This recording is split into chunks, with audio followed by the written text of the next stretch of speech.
اگر میرے پاس احد پہاڑ کے برابر، میرے پاس، حضور یہ کہتے ہیں کہ میرے پاس اگر احد پہاڑ کے برابر اگر دولت ہوتی، اگر میرے پاس احد پہاڑ کے برابر اگر دولت ہوتی تو 3 دن نہیں لگتے، 3 دن نہیں لگتے کہ اس تمام دولت کو میں غریبوں، مسکینوں، فقیروں، یتیموں میں تقسیم کر دیتا۔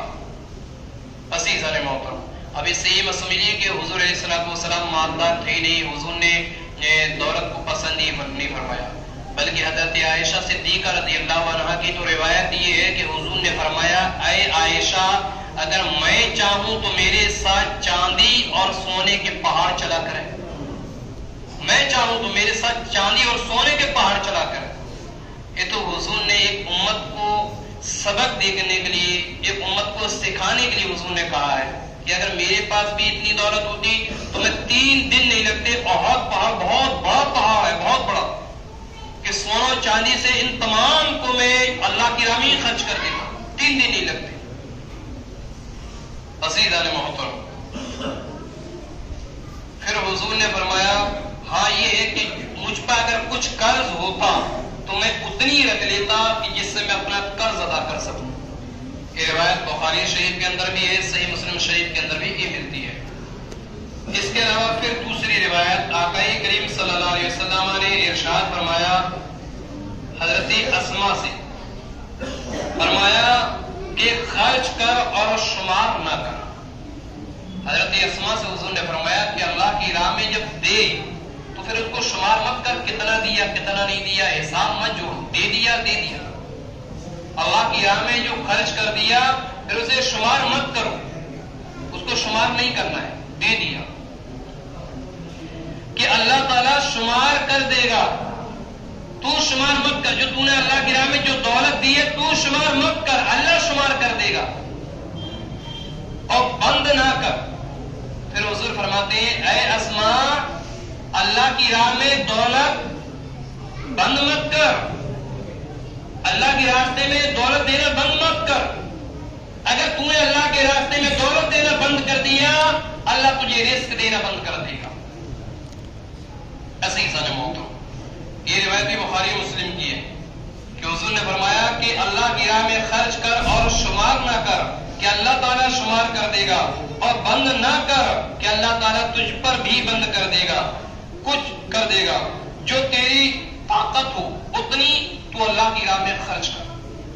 اب اتنا بھی نہیں کہ بھئی میرے پاس 100 روپے ہے اور میں کوئی آیا مانگنے میں 100 کے 100 دے دوں، اگر 100 کے 100 دے دیے تو میں کیا کروں؟ حضور نے بھی آگے ارشاد فرما دیا اتنی دے دے جتنی تیری استطاعت ہے، تو جتنی طاقت رکھ سکتا ہے۔ مثال کے طور پر میرے پاس 100 روپے ہے، میں 5 روپے اللہ کی راہ میں دے دوں، 2 روپیہ دے دوں، 1 روپیہ دے دوں، لیکن دے دوں۔ جس رب نے رزق دیا ہے، جس رب نے دولت دی ہے، اگر اس کے راستے کے لیے ضرورت پیش آئی ہے تو اسے دے دو۔ ادھر تم اللہ کے راستے کے لیے دو گے، ادھر اللہ تبارک و تعالیٰ تمہارے لیے غیر سے مدد کر دے گا، کئی راستے کھول دے گا۔ کیونکہ جب رب اپنی رحمت کے دروازے کھولتا ہے تو اتنے کھول دے گا، اتنے کھول دے گا کہ آدمی سوچ بھی نہیں سکتا۔ کیونکہ کتابوں کے اندر ذکر ہے نا کہ جب اللہ دولت دیتا ہے، اللہ دولت دیتا ہے تو ایسی جگہ سے دولت دیتا ہے، ایسے راستے سے دولت دے دے گا کہ جہاں سے انسان گمان بھی نہیں کر سکتا، جہاں سے انسان سوچ بھی نہیں سکتا، وہاں سے اللہ دولت دے دے گا۔ عزیزان محترم، پھر مولا کائنات رضی اللہ عنہ سے روایت کی کہ آقا کریم صلی اللہ علیہ وسلم نے فرمایا صدقہ دینے میں جلدی کرو کہ بلا صدقہ کو نہیں پھلانگتی۔ مولا علی رضی اللہ عنہ روایت کرتے ہیں حضور نے فرمایا کہ صدقہ دینے میں دیری مت کرو، جو تمہیں صدقہ دینا ہے، اللہ کے راستے کے لیے دینا ہے، اس میں تو جلدی کرو۔ اگر تم نے صدقہ دے دیا تو پھر یہ کہ اللہ بلا تمہارا کچھ نہیں بگاڑ سکتی۔ آقا کریم صلی اللہ علیہ وسلم نے ارشاد فرمایا کہ صدقہ یہ بڑی بڑی مصیبتوں کو دور کر دیتا ہے، بڑی بڑی مصیبتیں اس سے دور ہو جاتی ہیں صدقہ دینے سے۔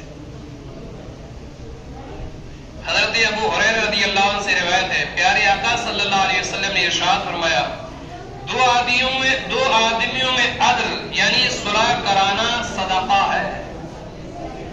دو آدمیوں میں جھگڑا ہو رہا ہے، آپس میں دو لوگ گفتگو نہیں کر رہے ہیں، ان میں بات چیت نہیں ہو رہی ہے، ان میں نفرت ہے، ان میں عداوت ہے، ان میں بغض ہے آپس میں ایک دوسرے کے لیے، تو اگر ہمارے ذریعے سے اگر صلح ہو سکتی ہے، ہمارے ذریعے سے اگر وہ دونوں آپس میں بول سکتے ہیں، تو یہ بھی ایک صدقہ ہے، یہ بھی ایک ثواب کا کام ہے کہ دو مومنوں کو ایک ساتھ کر دینا۔ اس لیے پھر پیارے آقا صلی اللہ علیہ وسلم نے فرمایا کہ یہ بھی صدقہ ہے دو آدمیوں کے درمیان عدل کروانا، انصاف کروانا۔ کسی کو جانور پر سوار، جانور پر یعنی اس کو یہ سمجھے کسی کو سواری پر، جیسے کوئی سواری ہے، بہت سے بزرگ پہلے کے دور میں تو یہ ہوتا اونٹ وغیرہ ہو گئے، گھوڑے وغیرہ ہو گئے، کوئی بزرگ ہے چڑھنے میں دقت آ رہی ہے تو اس کو چڑھوا دی، بولے وہ صدقہ ہے۔ آج کے دور میں موٹر سائیکل ہے، بہت سے بزرگ ہوتے ہیں کہ ان کے پیر نہیں پہنچ پاتا اوپر، تو ان کو پکڑوا کر ان کو گاڑی پر چڑھوا دینا، حضور نے فرمایا یہ بھی صدقہ ہے، یہ بھی صدقہ ہے۔ پھر پیارے آقا صلی اللہ علیہ وسلم فرماتے ہیں اچھی بات بھی صدقہ ہے۔ آپ کسی سے اچھی بات کریں، آپ کسی سے ایسی بات کریں کہ اس کا دل آپ سے خوش ہو جائے، لیکن شریعت کے حدود میں ہو، شریعت کی حد میں ہو، یعنی کہ یہ نہیں کہ بھائی بہت سے لوگ گندا گندا مذاق کر لیتے ہیں، بہت سے لوگ خوش ہو جاتے ہیں ان کو سب، یہ چیز نہیں، اچھی بات کرنا جس سے مومن کے دل کو خوش ہو، مومن خوش ہو، یہ اچھی چیز ہے، یہ بھی ایک صدقہ ہے۔ پھر حضور نے فرمایا جو قدم نماز کی طرف چلے گا یہ بھی صدقہ ہے۔ آج جو ہم لوگ اپنے اپنے گھروں سے چلے مسجد کے لیے ایک ایک قدم، ثواب تو ہے لیکن مسجد کے لیے راستہ طے کرنا یہ بھی ایک صدقہ ہے، عبادت کے لیے سفر کرنا یہ بھی ایک صدقہ ہے۔ پھر پیارے آقا صلی اللہ علیہ وسلم فرماتے ہیں کہ راستے سے اذیت چیز دور کر دینا صدقہ ہے۔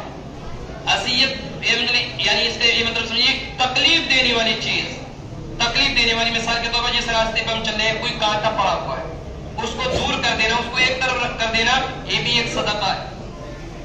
راستہ میں پتھر پڑا ہوا ہے، آپ کو معلوم ہے تو ہو سکتا ہے میں نے تو دیکھ لیا، کئی بھائی ایسے بھی ہوں گے جو بغیر دیکھ اوپر چل رہے ہوں، ہو سکتا ہے ان کو ٹھوکر لگ جائے، حضور نے فرمایا کہ اس پتھر کو بھی ایک طرف کر دو، یہ بھی ایک صدقہ ہے۔ عزیزان محترم، یہ چیز جو ذکر ہو رہی ہے اس پہ ہمیں تمام کو عمل بھی کرنا ہے انشاءاللہ۔ اس کے علاوہ بھولے کو راستہ بتانا، بہت سے لوگ آتے نا جیسے کہیں باہر سے آئے، پہلے کا دور تو یہ تھا جنگل میں آدمی جاتا بولے یار اب ادھر جانا یا ادھر جانا، کیونکہ پہلے یہ تھا کہ آبادی کم تھی، بستیاں کوسوں دور رہا کرتی تھی، جنگل میں آدمی چلا کرتا تھا کہ اس طرف سے سفر کرنا ہے یا اس طرف سے سفر کرنا ہے، راستہ نہیں پتا، تو اس دور کے حساب سے کہ اگر وہ کسی کو بتا دے تو وہ بھی صدقہ ہے راستہ، کہ سیدھا راستہ یہ۔ آج کے دور میں اس میں لوگ بہت سے لوگ بائکوں سے آتے ہیں، فور ویلر سے آتے ہیں، اگر انہیں بھی راستہ بھول گئے کہ بھائی ہم فلاں جگہ جانا ہے، کدھر سے راستہ ہے، تو بولے بتا بھائی بولے ادھر راستہ ہے، اور صحیح راستہ ہے، حضور نے فرمایا یہ بھی صدقہ ہے، یہ بھی صدقہ ہے۔ بتائیے اسلام کتنا پاکیزہ مذہب ہے، کہ کتنی اچھی اچھی تعلیم اسلام نے دی ہے۔ اگر مذہب اسلام نے جو تعلیمات لوگوں کو فراہم کی ہے، لوگوں کو دی ہے، لوگوں کو پیغام دیا ہے، اگر ہر ایک بندہ مومن اگر اس پہ عمل کر لیتا ہے تو آپ یقین جانیں کہ زندگی کے اندر انقلاب پیدا ہو جائے گا۔ جو دعا رب کی بارگاہ میں کی جائے گی وہ رد نہیں ہوگی، بلکہ اللہ کی بارگاہ میں وہ دعا بھی قابل قبول ہوگی۔ عزیزان محترم، پھر حضور نے فرمایا اپنے مومن بھائی کے سامنے، اپنے بھائی کے سامنے مسکرانا یہ بھی صدقہ ہے۔ اب ظاہر سی بات ہے، اب بھائی جو ہے وہ خاص بھائی ہے، گھر میں 4 بھائی ہیں، 3 بھائی ہیں، 2 بھائی ہیں، اور بھائیوں کے سامنے مسکرا دو، پیار سے بات کرو، صدقہ ہے۔ اور حدیثی اعتبار سے دیکھو المسلم اخو المسلم، حضور نے فرمایا مسلمان کا بھائی ہے، تو اپنے مومن بھائی کو دیکھ کر مسکرا دینا یہ بھی ثواب ہے، مسکرا دینا یہ بھی ثواب ہے، اچھے بات کر لینا یہ بھی ثواب ہے، اچھا راستہ دکھا دینا یہ بھی ثواب ہے، نیکی کی دعوت دے دینا یہ بھی ثواب ہے، یہ تمام چیزیں صدقہ ہے۔ اگر آپ نے یہ تعلیمات لوگوں کو فراہم کی، یہ تعلیمات لوگوں کو پہنچائی، تو اب یہ سمجھ لیجیے کہ آپ کا جگہ جگہ پہ قدم قدم پر آپ کا یہ صدقہ ہوتا جا رہا ہے۔ آپ صدقہ یہ تمام چیز کر رہے ہو تو یہ سمجھ لیے کہ جو مصیبتیں آپ کی جانے والی ہیں، جو مصیبتیں آپ کی طرف بڑھنے والی ہیں، وہ مصیبتیں خود بخود اللہ کے فضل سے دور ہوتی ہوئی نظر آئیں گی اور تمام آپ حادثات سے محفوظ رہیں گے۔ پھر حضور نے فرمایا بری بات سے منع کرنا یہ بھی ایک صدقہ ہے۔ اگر کوئی غلط بات کر رہا ہے، فضول باتیں کر رہا ہے، غلط چیزوں میں لگا ہوا ہے، غلط کاموں میں لگا ہوا ہے، تو اسے برائیوں سے منع کرنا سرکار فرماتے ہیں یہ بھی ایک صدقہ ہے۔ ظاہر سی بات اگر ہمارا کوئی مومن بھائی اگر غلط کاموں میں مشغول ہے، غلط راستے میں مشغول ہے، غلط چیزیں بول رہا ہے تو اس کو نصیحت کرنا، اس کو سمجھانا بھی یہ بھی ایک صدقہ ہے۔ پھر حضور علیہ الصلوۃ والسلام نے فرمایا کمزور نگاہ والے کی مدد کرنا یہ بھی صدقہ ہے۔ بہت سے بزرگ وغیرہ ہے کہ ان کو دیکھتا کم ہے، جیسے نماز کے لیے آتے ہیں اب نہیں دیکھ پا رہا ان کو کدھر چلنا ہے، تو اب ظاہر سی بات ہے اگر اللہ نے آپ کو صحیح سلامت کیا ہے تو آپ اس کو پکڑ لیں، ان کو پکڑ کے اور مسجد تک پہنچا دیں یا ان کے گھر تک پہنچا دیں یا جس جگہ جا رہے ہیں وہاں تک پہنچا دیں، یہ بھی ایک صدقہ ہے۔ پھر آقا کریم صلی اللہ علیہ وسلم نے فرمایا کہ اپنے بھائی کے برتن میں پانی ڈال دینا یہ بھی صدقہ ہے۔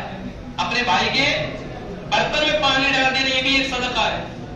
اب یہ تو نہیں کہ بھائی گلاس رکھا ہوا پی لیا، اس کا گلاس خالی رکھا اور اس میں سے پیا اور اسی میں سے ڈال دیا، تو وہ نیکی کے بجائے برائیوں میں تبدیل ہو جائے کہ یہ کیا کہ میرا بھی گلاس خراب کر دیا۔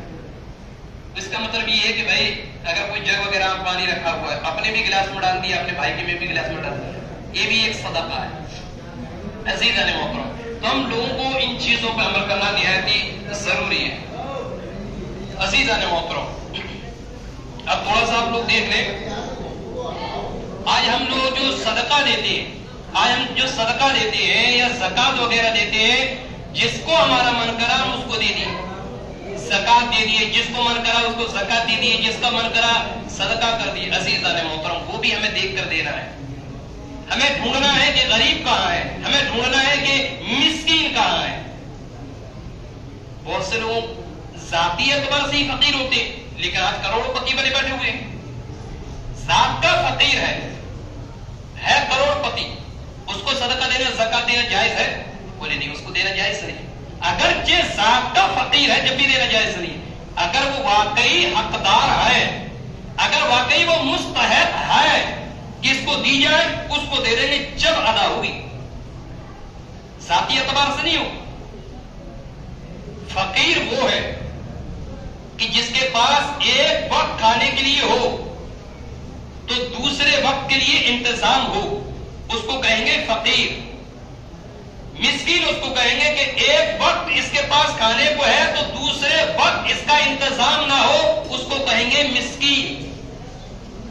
اب ان دونوں کی مدد کر سکتے ہو آپ، لیکن فقہائے کرام یہ کہتے ہیں کہ فقیر کے پاس دونوں ٹائم کا کھانے کا ہے، اس لیے فقیر کو مانگنے کی اجازت نہیں ہے، مسکین کو مانگنے کی اجازت ہے۔ عزیزان محترم، بتاؤ شریعت مطہرہ نے کس نے واضح مسئلہ پیش کر دیا، تو اپنی زکات، خاص طور سے زکات اور اپنا فطرہ ایسی جگہ دیں، ایسی جگہ پہنچانا ہے کہ جہاں ہمارا فطرہ، ہمارا صدقہ صحیح جگہ لگ جائے۔ کئی چیزیں خبر آئی کہ بھائی فلاں عورت کو ہم دیتے اپنا، کیا دیتے؟ اپنا روپیہ پیسہ دے دیتے، اپنی زکات دے دیتے، اپنا فطرہ دے دیتے۔ معلوم ہوا کہ کیوں دیتے؟ کہ بولے اس کا شوہر نہیں ہے، اس کا شوہر نہیں ہے۔ ٹھیک، یقیناً دی جائے، لیکن کب دی جائے؟ اگر وہ اس کی مستحق ہے تو۔ لیکن دیکھا گیا کہ اس کے بچے خود امیر ہیں، اس کے بچے خود کاروبار ڈالے ہوئے ہیں، اچھے طریقے سے کھا رہے ہیں، اچھے طریقے سے پی رہے ہیں، پھر بھی ان کو زکات یا فطرہ اگر دیا تو نہ تو وہ زکات ادا ہوگی نہ اس کا فطرہ ادا ہوگا۔ آپ دیکھ لیں اگر واقعی وہ مستحق ہے وہ عورت تو اس کو فطرہ بھی دی جائے، اس کی زکات بھی دی جائے۔ دور حاضر میں یعنی عصر حاضر میں یعنی اس سمے سب سے صحیح جگہ کون سی ہے زکات اور فطرہ دینے کی؟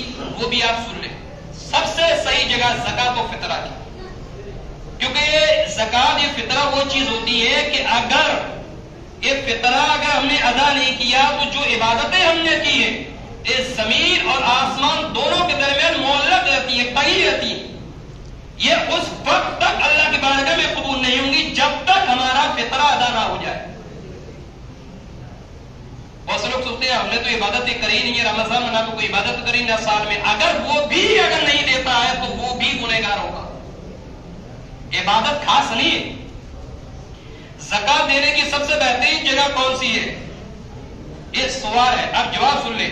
مدارس اسلامیہ میں جہاں مسلمانوں کے بچے قرآن و حدیث کی تعلیم حاصل کرتے ہو، جہاں بچے قرآن اور حدیث کی تعلیم حاصل کرتے ہو، ان مدرسوں میں اپنی زکات، اپنا فطرہ ادا کرنا چاہیے.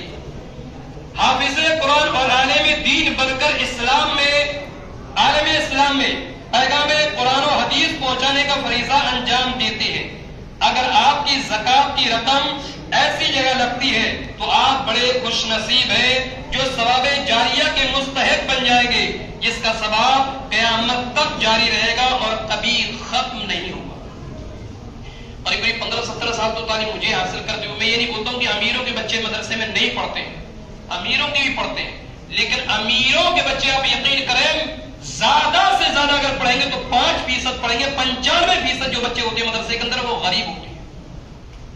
اور اسی کی ایک وجہ ہے کہ آج ہزاروں کلومیٹر دور اپنے گھر سے 1000 500 1500 کلومیٹر دور امامت کرتے ہوئے نظر آتے ہیں. اس کی سب سے بڑی وجہ ہے ایک پیٹ. اس کی سب سے بڑی وجہ ہے اس کی غربت، اس کی غریبی جو اس کو اپنے گھر سے اتنے دور لانے پر مجبور کر دیتی ہے. کون ایسے ماں باپ ہوں گے جو اپنی اولاد کو اپنی نظروں سے دور رکھنا چاہیں گے؟ کوئی ایسے ماں باپ نہیں. اور نہ کوئی اولاد ایسی ہے جو بغیر وجہ اپنے ماں باپ سے اتنا دور رہے. لیکن اگر اس کو دور کرتے ماں اور بیٹے کے درمیان اگر جدائی ہوتی ہے، دوری ہوتی ہے، اس کی وجہ ہوتی ہے غربت. مدرسوں کے اندر زیادہ تر غریب پائے گے. ہم نے ایسے گھروں کو بھی دیکھا ہے کہ بچہ اگر کانا ہے، لنگڑا ہے، بہرا ہے، گونگا ہے تو مدرسے میں صحیح سلامت ہے، ٹھیک ٹھاک ہے تو بولے اس کو اسکول میں بھیجا جائے، اس کو کالج میں بھیجا جائے، اس کو پروفیسر بنائیں گے، اس کو انجینئر بنائیں گے. یہ لنگڑا ہے، اس کو حافظ قرآن بنا دو. یہ اندھا ہے، اس کو حافظ قرآن بنا دو. اس کے اندر کوئی عیب ہے، اسے مدرسے کے اندر ڈال دو.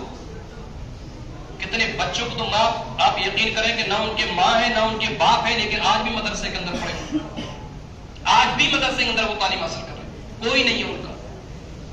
کوئی کسی اور کو اس کا چاچا پال رہا ہے، تو کسی کو اس کا تایا پال رہا ہے، تو کسی کو اس کا گھر والے خرچ، محلے والے خرچے دے رہے.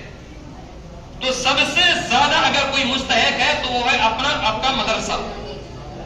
مدرسے میں پڑھنے والے اکثر طلبا غریب یا یتیم ہوتے ہیں. اگر آپ کی مدد مدرسے میں زکات و صدقہ یا عطیات کی رقم سے ہوگی تو آپ کو معلوم ہونا چاہیے کہ اس کے ثواب کی کوئی مقدار نہیں ہوگی.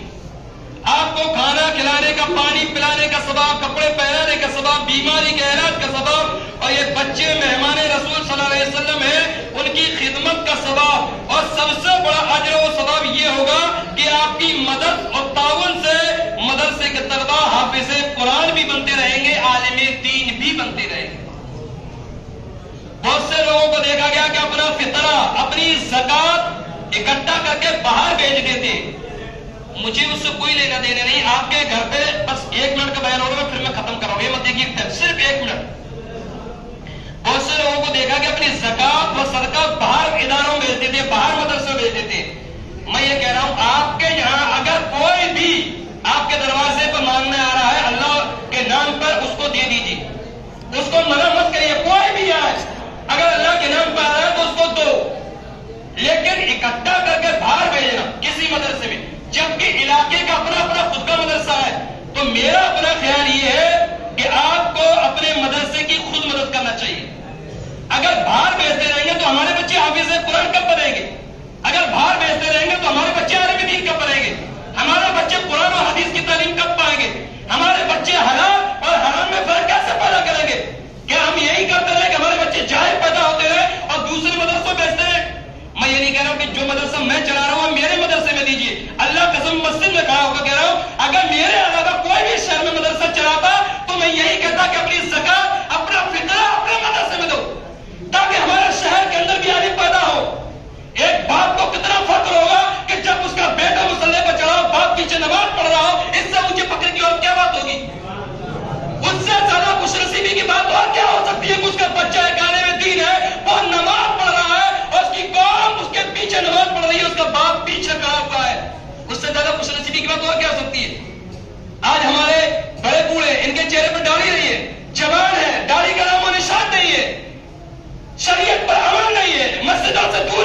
کی سب سے بڑی وجہ ہے کہ علم کی کمی، ہمارے پاس علم نہیں ہے.